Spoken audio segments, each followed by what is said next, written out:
Hey YouTube, in this series I'm going to be restoring an old forge that used to belong to my grandfather.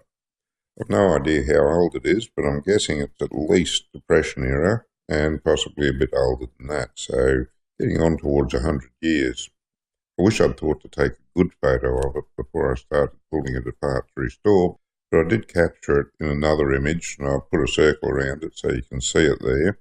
It's pretty rusted, pretty dilapidated.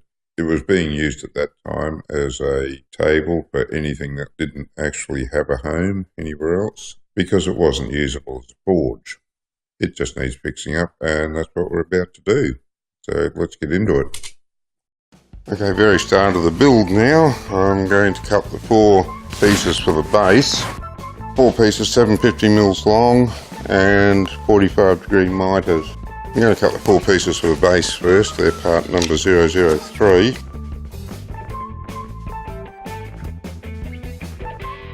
Downside of using angle iron for these jobs, you've got to cut both the end twice to get the right angle on it.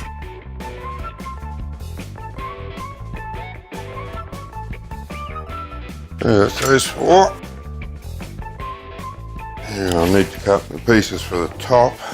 They're going to be 8 pieces, part 002. I'm going to make them 245 long, just to leave a little bit extra, 244 on the plans. Anywhere between 244 and 245 will be fine.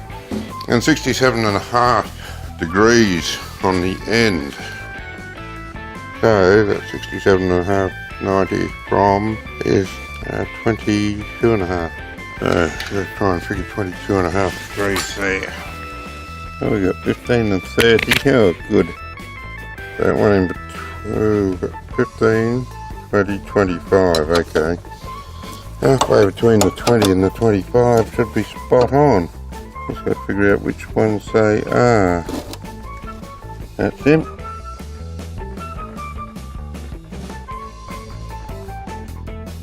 Of course, there's imperial measurements on the plans as well as metric, in case those of you across on the other side of the Pacific decide you want to build one.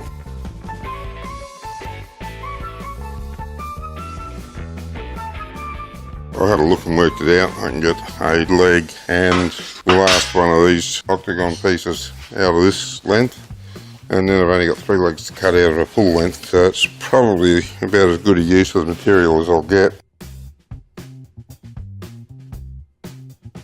So I've cut all of part 002 and part 003.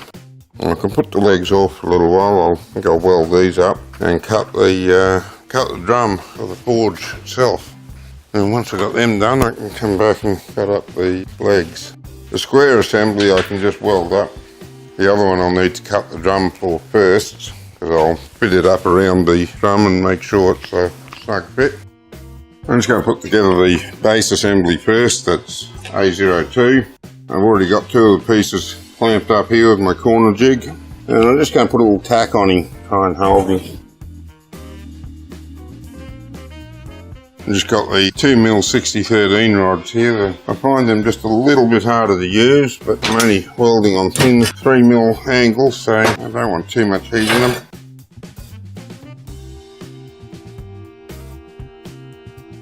Alright, see if I can get a tack on there. I've got a bit of a gap to fill on that one.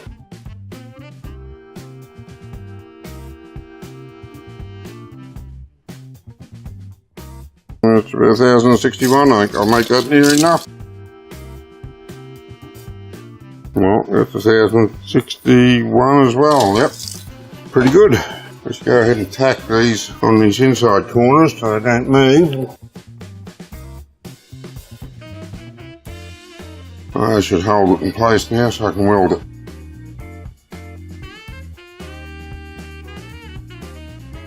Here's a good tip if you're welding.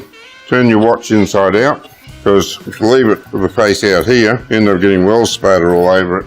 If you don't like taking it off, you turn it around here, most of the time you don't get any spatter on it. If you do get a little bit, it won't be much. That's assembly A02 done. I think this guide came with an old saw of some sort, possibly a dull jigsaw that's been long since assigned to the scrap heap. It's not something I ever used on the saw anyway, and I now have another useful purpose for it.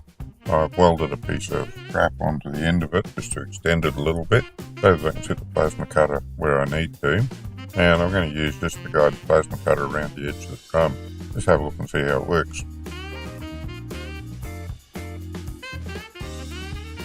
I just had enough room to do a complete roll around the drum, and the edge didn't turn out too bad. A little quick grind on that should make it nice and smooth. As you can see, I've used the base of the drum to help me position the pieces of the octagon to get them nice and even. Now that I've got them positioned, I can move the drum out of the way, hopefully without bumping any of them, and then go ahead and weld them.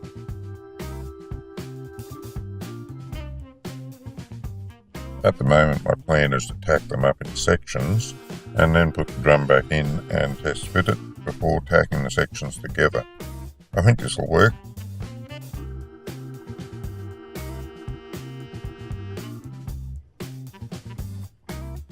Well, so far so good. This test fit worked fine. I'll take the drum out, give it a bit more tacking just to make sure nothing moves, then test it again and I can go ahead and weld it if all is good.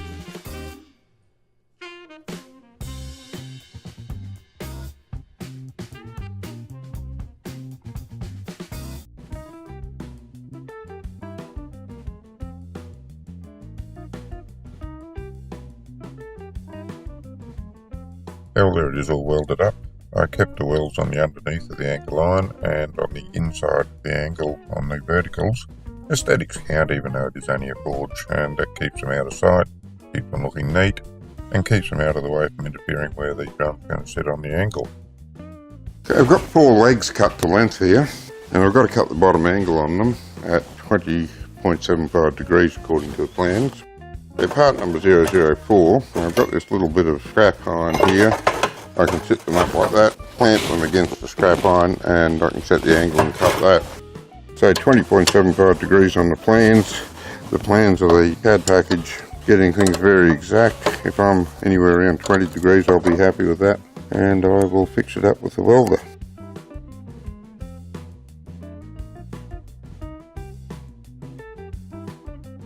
Cutting the other end is going to be a bit trickier. I only did it for aesthetic. I just think it'll look nice. You're welcome to go ahead and cut it any way you want, as long as you can weld it on. You know that moment when you've got things all planned out, and then when you come to do it you realise it's going to be a lot harder than you thought? That's the moment I'm having. Starting to regret wanting to do this fancy end on it now. By the same token, I think I've figured out how I'm going to do it. I'm going to run a cut down here on this side, and then I'll turn the thing around and cut the other side. Then I'll have to get the small grinder with a cut-off wheel and cut these pieces out.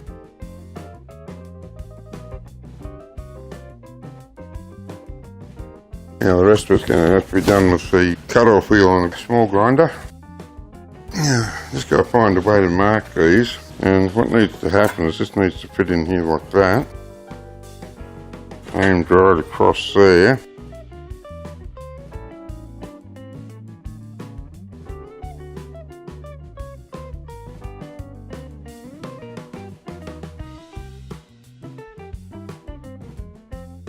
Right, I got him marked out. It worked out to be 22 millimetres in, pretty much as the CAD package said.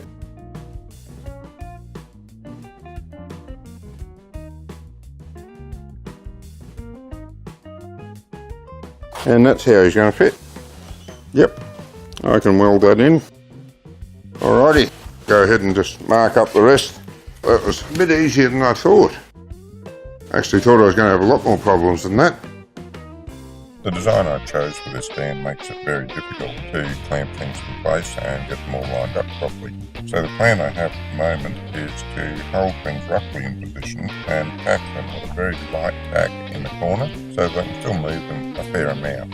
Then once I've got all 4 corners tacked on, I'll position the top octagon and make sure everything's pushed into place, weld it. Hopefully that'll work, and that's the plan anyway, so let's see how it goes.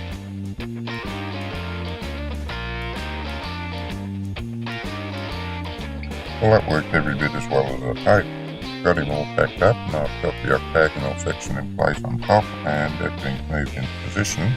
and ready for weld, which I'll do tomorrow. This is the drum I'm going to use for the fire pit, and as you can see, someone shot some holes in it. Well, actually I'm sure they didn't shoot holes in it, but someone's poked holes in it, presumably to allow the contents to empty faster. It's not a big problem for me, and it's probably why I managed to get the drum for nothing, which is always a bonus.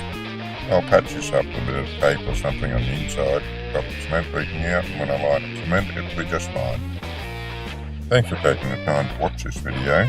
I had planned to make 2 parts to this, but we ran into some problems in the next episode, and it's going to be 3 parts and possibly 4 because I needed to do a lot more rebuilding than I'd initially intended. As usual, you can visit my website to download plans. Don't forget to click like and please subscribe for more. Until next time.